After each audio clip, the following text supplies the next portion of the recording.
গুমের ঘটনায় শেখ হাসিনার সম্পৃক্ততার প্রমাণ পেয়েছে এ সংক্রান্ত তদন্ত কমিশন। র্যাব বিলুপ্তির সুপারিশ। শ্রদ্ধা ও ভালোবাসায় শহীদ বুদ্ধিজীবীদের স্মরণ, নতুন করে স্বপ্নের বাংলাদেশ গড়ার অঙ্গীকার। আগামীতে বৈষম্যহীন দেশ গড়া হবে, তারেক রহমান। নির্বাচনের মাধ্যমে ক্ষমতা হস্তান্তর হবে পররাষ্ট্র উপদেষ্টা।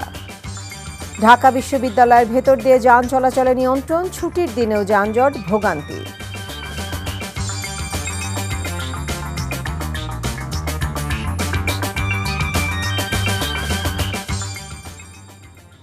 আসসালামু আলাইকুম। নাজনীন আহমেদ স্বাগত জানাচ্ছি এনটিভির মধ্যরাতের খবরে। ক্রাউন সিমেন্ট শিরোনাম দেখছিলেন, এবারে পুরো খবর। বিএনপির ভারপ্রাপ্ত চেয়ারম্যান তারেক রহমান বলেছেন, বিএনপি একটি বৈষম্যহীন উদার দেশ গড়তে চায়, যাতে সমান সুযোগ থাকবে সবার। বলেছেন, আগামীর বাংলাদেশে শারীরিক সীমাবদ্ধতার কারণে পিছিয়ে থাকবে না কেউ। শনিবার প্রতিবন্ধী নাগরিকদের সাথে মতবিনিময় সভায় ভার্চুয়াল বক্তব্যে এসব বলেন তিনি। ইমরুল হাসানের রিপোর্ট। মতবিনিময় সভায় প্রতিবন্ধী ব্যক্তিরা তাদের বিভিন্ন সমস্যা তুলে ধরেন। জীবনমান উন্নয়নে নানা দাবিও জানান তারা। লন্ডন থেকে ভার্চুয়ালি যুক্ত হয়ে বিএনপির ভারপ্রাপ্ত চেয়ারম্যান তারেক রহমান বলেন, প্রতিবন্ধীরা বোঝা নয়, তারা পরিবার ও সমাজেরই অংশ। তিনি বলেন, শারীরিক ও মানসিক সীমাবদ্ধতা সত্ত্বেও যারা অর্থনীতিতে ভূমিকা রাখছে, তাদের বিজয়ের গল্প সবাইকে আলোর পথ দেখায়। প্রতিশ্রুতি দেন, আগামীর বাংলাদেশ হবে সবার, থাকবে না কোনো বৈষম্য।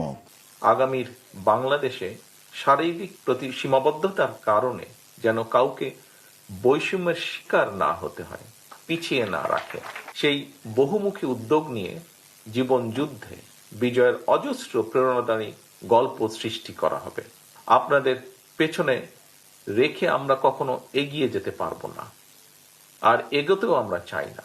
আমরা সবাই মিলে একসাথে যে গণতান্ত্রিক বাংলাদেশ গড়ে তুলব, সেটি হবে সবার জন্য ফেয়ার, সবার জন্য ইনক্লুসিভ, সবার জন্য বসবাসযোগ্য এবং সবার জন্য উপভোগ্য যেন হয়। তারেক রহমান বলেন, অন্য নাগরিক অধিকার কেড়ে নেওয়ার মতো প্রতিবন্ধীদের ভাতাও আত্মসাৎ করেছিল ফ্যাসিবাদী সরকার। বিএনপি সরকার, দেশনেত্রী খালেদা জিয়ার সরকার বাংলাদেশে রাষ্ট্রীয়ভাবে প্রতিবন্ধীদের ভাতা প্রদান শুরু করে। পরবর্তী সরকার সেই ভাতাকে দ্রব্যমূল্যের ঊর্ধ্বগতির সাথে সামঞ্জস্য না রেখে শুধুমাত্র তাদের দলীয় কর্মীদের মাঝেই বিতরণ করে লুটপাট করে নিয়েছে। অর্থনৈতিক বাস্তবতার সাথে সামঞ্জস্য রেখে আমরা প্রতিবন্ধী ব্যক্তিদের বা ভাই বোনদের জন্য ভাতার পরিমাণ বাড়িয়ে তা ন্যায্যভাবে পুনর্নির্ধারণ করতে চাই আমাদের পরিকল্পনার ভিতরে। ক্ষমতায় গেলে প্রতিবন্ধীদের জন্য বিশেষ স্কুল, কর্মসংস্থান সৃষ্টি ও সরকারি চাকরিতে কোটা নিশ্চিত করা হবে বলেও প্রতিশ্রুতি দেন তারেক রহমান। Imrul Hasan, NTV news, Dhaka. নির্বাচনের মাধ্যমে রাজনীতিবিদদের হাতে ক্ষমতা দিয়ে অন্তর্বর্তী সরকার সরে যাবে বলে মন্তব্য করেছেন পররাষ্ট্র উপদেষ্টা তৌহিদ হোসেন। শনিবার দুপুরে নরসিংদীর বেলাবো উপজেলার সকল কর্মকর্তা, বীর মুক্তিযোদ্ধা, জনপ্রতিনিধিগণের সাথে মতবিনিময় সভায় এই মন্তব্য করেন তিনি। সভার শুরুতে ছাত্র জনতার আন্দোলনে নিহতদের স্মরণে 1 মিনিট নীরবতা পালন করা হয়। বাংলাদেশ ভারতের বর্তমান পরিস্থিতি বিষয়ে পররাষ্ট্র উপদেষ্টা বলেন, সব দেশের সাথে সুসম্পর্ক সম্মানের ভিত্তিতে হতে হবে। সেই লক্ষ্যে কাজ করে যাচ্ছে সরকার। আমাদের উপর যে দায়িত্বটা দেওয়া হয়েছে, সেই দায়িত্বটা অর্পণ করে রাজনীতিবিদদের হাতে ক্ষমতা দিয়ে আমরা চলে যাবো, তারা দেশ চালাবে। তাদের প্রতি শুধু আমার একটা অনুরোধ থাকবে সবার পক্ষ থেকে, আবার যেন 10 বছর পরে, 15 বছর পরে, 20 বছর পরে ছেলেদেরকে রাস্তায় নামতে না হয়, ছেলেদেরকে মেয়েদেরকে রাস্তায় নামতে না হয়, যেন তাদেরকে আবার জীবন দিতে না হয়। এই দায়িত্ব আপনাদের উপর থাকবে। আপনারা কিন্তু সেই দায়িত্বটা দয়া করে পালন করবেন। ঢাকা বিশ্ববিদ্যালয় এলাকায় যান চলাচল সীমিত করায় ভোগান্তিতে পড়েছেন সাধারণ মানুষ। বিশ্ববিদ্যালয় প্রশাসন বলছেন, শিক্ষার পরিবেশ ফিরিয়ে আনতে ক্যাম্পাসে যান চলাচল নিয়ন্ত্রণ করা হচ্ছে। বিশ্ববিদ্যালয়ের প্রক্টর অফিস জানায়, শুক্র, শনি ও সরকারি ছুটির দিনে বিকেল 3টা থেকে রাত 10টা এবং অন্যান্য দিন বিকেল 5টা থেকে রাত 10টা পর্যন্ত স্টিকারবিহীন কোনো যানবাহন ক্যাম্পাসে প্রবেশ করতে পারবে না। তবে এর আওতামুক্ত থাকবে অ্যাম্বুলেন্স সহ জরুরি সেবায় নিয়োজিত যানবাহন। কায়কোবাদ মাহমুদের রিপোর্ট। সাপ্তাহিক ছুটির দিনে ফাঁকা টিএসসি এলাকা, সড়কে নেই চিরচেনা যানজট, শিক্ষার্থীরা চলাচল করতে পারছেন নির্বিঘ্নে। তবে এই সিদ্ধান্তের ফলে ক্যাম্পাসের চারপাশে প্রবেশপথগুলোতে বিকেল থেকেই নগরবাসীকে পড়তে হয় তীব্র যানজটে। পুরো এই রাস্তাটা হাইটে আসছি, অনেক মানুষ জ্যামে বসে আছে। 30 মিনিট হলো জ্যামে পড়ে আছি, যে রাস্তা দিয়ে ঢুকি ওই রাস্তায় জাম, আর কিছু কিছু রাস্তা বন্ধ করে দেওয়া হয়েছে। বিশেষ করে পলাশী, শহীদ মিনার ও চানখারপুল এলাকায় স্বল্প দূরত্ব পাড়ি দিতেই বসে থাকতে হয়েছে দীর্ঘ সময়। ধানমন্ডি থেকে এখানে আসতে 1 ঘন্টার বেশি লাগছে। আমরা সেই গুলিস্তান থেকে হাইটে আসছি জ্যামের কারণে। শুধুমাত্র তাদের সিকিউরিটির জন্য বা তাদের প্রাইভেসির জন্য আমি একটা এত বড় এরিয়া রাস্তাটা ব্লক করে দেওয়াটা তো অন্যায়। বিশ্ববিদ্যালয় প্রশাসন বলছে শিক্ষার্থীদের নিরাপত্তা ও শিক্ষার পরিবেশ ফিরিয়ে আনতে এই উদ্যোগ নেওয়া হয়েছে।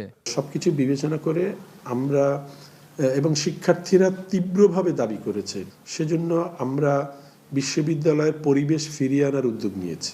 আমরা কিন্তু কাউকে আসতে দিচ্ছি না তা নয়, আমরা তার আসার কারণটা জানতে চাচ্ছি। কারণ এখানে ক্যাম্পাসে টিএসসি এবং এই মেট্রো রেল হওয়ার ফলে এখানে যে ক্রাউড হয় এটা কোনো স্বাভাবিক পরিবেশ না, পুরোপুরি আমাদের শিক্ষার্থীদের জন্য নিরাপত্তাহীন একটা জায়গা।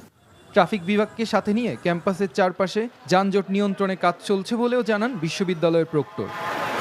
Kaykobad Mahmud, NTV news, Dhaka. গণ অভ্যুত্থানের চেতনার সাথে বিশ্বাসঘাতকতা করলে প্রধান উপদেষ্টা ডক্টর মোহাম্মদ ইউনূসকেও ছাড় দেওয়া হবে না বলে হুঁশিয়ারি উচ্চারণ করেছেন জুলাই শহীদ স্মৃতি ফাউন্ডেশনের সাধারণ সম্পাদক সার্জিস আলম। এছাড়া ৭১-এর পর শেখ মুজিবুর রহমান দেশের সার্বভৌমত্ব ভারতের কাছে ইজারা দিয়েছেন বলে মন্তব্য করেন তিনি। জুলাইয়ের গণ অভ্যুত্থানে যারা শহীদ হয়েছেন তাদের লাশ তদন্তের প্রয়োজনে কবর থেকে উত্তোলন করা যাবে না বলে জানান সার্জিস। শনিবার দুপুরে রাজশাহী জেলা শিল্পকলা একাডেমি মিলনায়তনে জুলাই শহীদ স্মৃতি ফাউন্ডেশন আয়োজিত শহীদ পরিবারের পাশে বাংলাদেশ শীর্ষক অনুষ্ঠানে তিনি এসব কথা বলেন। সার্জিস আরও বলেন, এখন যে কোনো দেশের সাথে বাংলাদেশের সম্পর্ক হবে সমতা ও মর্যাদার। ভারত বাংলাদেশের সাথে মর্যাদার সম্পর্ক স্থাপন করতে চাইলে শেখ হাসিনাকে ফেরত দিতে হবে। অনুষ্ঠানে রাজশাহী বিভাগের ৪৬ শহীদ পরিবারের সদস্যদের হাতে ৫ লাখ টাকা করে আর্থিক সহায়তার চেক তুলে দেওয়া হয়। ২০২৪-এর অভ্যুত্থানে যারা শহীদ হয়েছে তাদের এই হত্যা মামলাগুলোর জন্য কারো লাশ উত্তোলন করা যাবে না। ওই শেখ মুজিবুর রহমান ১৯৭১-এর পরে এই বাংলাদেশের যে সার্বভৌমত্ব সেটি নষ্ট করে দিয়েছিল এই বাংলাদেশকে একটি দেশের কাছে ইজারা দিয়ে। যদি আমাদের মনে হয় যে কেউ আপনারা এই অভ্যুত্থানের স্পিরিটের সাথে বিশ্বাসঘাতকতা করছেন, ইভেন প্রফেসর ডক্টর মোহাম্মদ ইউনূসও যদি হয়, আমরা তাকেও ছেড়ে কথা বলবো না। জনপ্রিয় ইসলামিক টিভি শো পিএইচপি কোরআনের আলো প্রতিযোগিতার এবারের আসরের চূড়ান্ত বাছাই পর্ব রাজধানীর মহাখালীতে কোরআনের আলো ইনস্টিটিউটে অনুষ্ঠিত হয়েছে। শনিবার সেখানে দেশের বিভিন্ন প্রান্ত থেকে আগত প্রতিযোগীর মাঝ থেকে সেরা ২৪ জনকে টিভি রাউন্ডের জন্য বাছাই করা হয়। আরও জানাচ্ছেন আরাফাত ইসলাম। ولقد آتينا موسى الكتاب من بعد ما أهلكنا القرون الأولى। দেশের প্রতিভাবান কোরআনের হাফেজদের নিয়ে ২০০৭ সাল থেকে প্রতিভা আপনার, সহযোগিতা আমাদের এই স্লোগানে আয়োজিত হয়ে আসছে পিএইচপি কোরআনের আলো প্রতিভার সন্ধানে প্রতিযোগিতা। এবার ১৭তম আসরের রেজিস্ট্রেশনের মাধ্যমে সারা দেশ থেকে ২৫,০০০ প্রতিযোগী এতে অংশগ্রহণ করে। সেখান থেকে প্রাথমিকভাবে ৫ শতাধিক প্রতিযোগী ইয়েস কার্ড পেয়ে ঢাকা রাউন্ডে এসে অডিশন দেয়, যার মধ্য থেকে টিভি রাউন্ডের জন্য সেরা ২৪ জনকে চূড়ান্ত বাছাই করা হয়। বিচারকরা জানান, খুদে হাফেজদের মধ্যে থেকে সেরা প্রতিযোগীদের বাছাই করার কথা। সারা দেশ থেকে যে সকল প্রতিযোগীরা এখানে অংশগ্রহণ করেছে, নিঃসন্দেহে তারা প্রত্যেকটা অঞ্চলের সেরা হাফেজ আলহামদুলিল্লাহ, এবং খুব খুদে খুদে হাফেজ আমরা এখানে পেয়েছি। এটা খুবই আকর্ষণীয়, এত অল্প বয়সের বাচ্চারা এত সুন্দর করে পড়ছে এবং খুবই ভালো। ১ নম্বর হলো গ্রামার, ২ নম্বর ইয়াদ, ৩ নম্বর সুর, উপস্থাপনা। এই ৩টাকে ভাগ করে নম্বরটা আমরা দিই। হ্যাঁ, এখানে যারা আসছে মাশাআল্লাহ এবার খারাপ হয় না, এবার অন্যবার চেয়ে খুব ভালোই হয়েছে। আয়োজক কর্তৃপক্ষ বিগত বছরগুলোর চেয়ে এবার আরো ভালো ও সাফল্যমণ্ডিত প্রতিযোগিতা আয়োজনের প্রত্যাশা করেন। আমি দোয়া করে যাব এই পিএইচপি কোরআনের আলো আগামীতে আরো যেন প্রসার্য করতে পারে। অতীতের যেইভাবে আমাদের এই প্রোগ্রাম আপনাদেরকে আকর্ষণ করেছে, ভালো লেগেছে, এবারও আমরা সে ভালো করার চেষ্টা করছি। যদিও আমাদের মরহুম ইউসুফ রহমতুল্লাহ আলাই আমাদের মাঝে নেই, কিন্তু আমরা তার একদল দক্ষ সৈনিক এই প্রোগ্রাম চালিয়ে যাচ্ছি। আগামী পহেলা রমজান শুরু হয়ে ২৬ রমজান গ্র্যান্ড ফিনালের মধ্য দিয়ে প্রতিযোগিতার শেষ হবে। এনটিভির পর্দায় অনুষ্ঠানটি দেখতে পাবেন দর্শকরা। আরাফাত ইসলাম, এনটিভি নিউজ, ঢাকা।